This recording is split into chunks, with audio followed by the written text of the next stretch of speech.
Hey, it's Adrian from Cademy. In this video, I'll show you how cancellation policies work. So this is a relatively new update. You come into settings, and under the cancellation policy tab here, you'll now see the ability to control whether to allow cancellations from the students or not. So if you choose to allow that, you can also choose how many days notice you normally need before the class starts. So if I say 14 days here and save, what's going to happen is the courses that I have running through Cademy, they're going to clearly show that at the point when someone books, is going to highlight what the cancellation policy is on your account. So it'll say fee cancellations 14 days prior.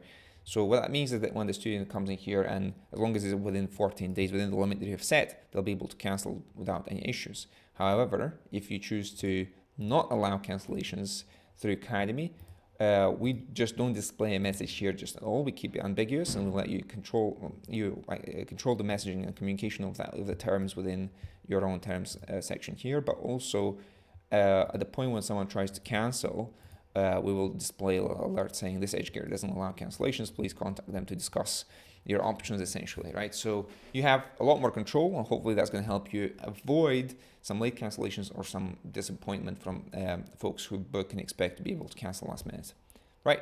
So we hope you'll enjoy this update. If you have feedback, just get in touch. We're always happy to hear from you. Thanks and take care.